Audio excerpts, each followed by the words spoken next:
Құлдық, азаттық, тақуалық дегеніміз еш нәрсеге иелік етпеуің емес, керісінше саған еш нәрсенің иелік етпеуі. Қаншалықты жаратқанға құл бола білсең, соншалықты азат тұлғаға айналасың. Жаратқанға жақсылықтар жасап жақындаған сайын, оның құзырындағы абыройың асқақтап, еркіндік дәмін тата бересің. Ал керісінше жаратқаннан алыстаған сайын, басқа нәрселерге жақындап, соңында кітаптар болып құлына айналасың. Біреуге құл болу үшін оған бас иіп, сәжде етудің қажеті жоқ. Ол үшін сол нәрсеге толық тәуелді болуың жеткілікті. Қазіргі күні өзін атеист санайтын кісілердің өзі шын мәнінде мансапқа, атақ-абыройға, материалдық құндылықтарға сыйынады. Қызығы, адамдар өз мойнындағы тұрған қамыттың кеңдігін еркіндік деп ойлайды.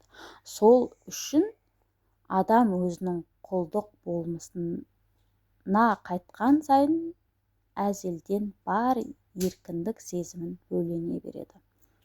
Мысалы, азаншы сахаба Біләл ибн Рабахтың өмірін таныған сәтте, оның еркіндік дәмін Әбу Бәкір сатып алып, құлдықтан азат етпей тұрып тартқанын байқайсың. Біләл ақиқатты таныған сәтте рухы, жан дүниесі құлдық құрсауына шығып, еркін тұлғаға айналып үлгерген еді. Меккелік Уәм оны шыжыған күннің ыстыққа құмға жатқызып, қамшының астына алған сәтін өзінде Біләл шіреніп тұрып, ақиқаттан қайтпайтынын айтқан. Уәм оның тәнінде иелік етсе де, рухына да емес еді.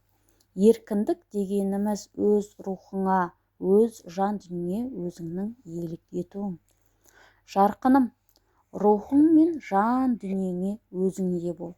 Аллаға құл болудың шынайы дәмін тартқан адам басқа ешкімге құл бола алмайды. Аллаға құл болу ләззатынан марқұм адам барлық нәрсеге белгілі бір дәрежеде құл болады.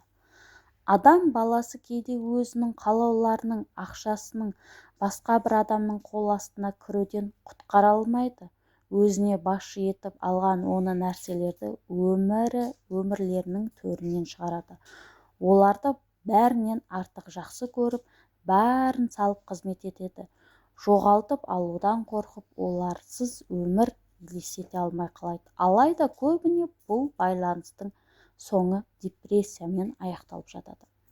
Адам табиғатына тән шектен тыс қызығушылық, махаббат, қалау секілді сезімдер адамға ақыреттік тұтқасында берілген. Ол сезімдер арқылы адам баласы ақырет оп-оңай құтқара алады. Ал егер ол сезімдерді фәни әлем үшін жұмсайтын болса, осы дүниенің де ақыреттің де қызығынан құр қалады. Қорқыныш пен ертеңгі күн туралы уайым адамға қабірден кейінгі өмірді ойлау үшін, күнәдан және тозақтың алыстауы үшін нәсіп болған. Егер адам баласы осы сезімді тек осы дүние үшін ғана қолданатын болса, өмір бойы қорқыныштың ішінен шыға алмай кетеді. Махаббат та өте қызықты сезім. Ол адамға Алламен байланыс орнату үшін берілген негізгі байлық деп айтуға да болады. Егер адам баласы осы сезімді жаратылыс үшін қолданылатын болса, Алламен байланыс орнатуға күші қалмай, өмір бойы қиындықтар ішінде өмір сүреді. Жинау да адамға берілген керемет қасиеттердің бірі. Осы мүмкіндіктерді тек дүниелік мүлік жинауға жұмсаған адамның ақырет үшін рухани азық жинауына күші жетпейді. Сол жинаған дүниелік байлығы да оны тастап кеткенде қайта тұра алмастай жығылады.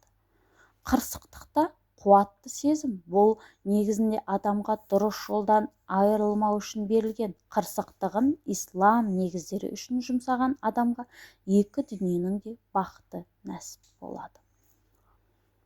Бұл сезімдер сырттай қатал көрінсе де, оларға жоюға тырыспау керек. Өйткені тұла бойымыздағы сезімдер энергия.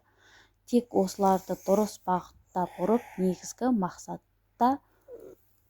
мақсаттары үшін қолдану керек. Сәлеметсіздер ме? Мен есімім Әсел Ерболқызы. Менің каналыма тіркеліп, комментарий жазып, қолдап отырыңыздар.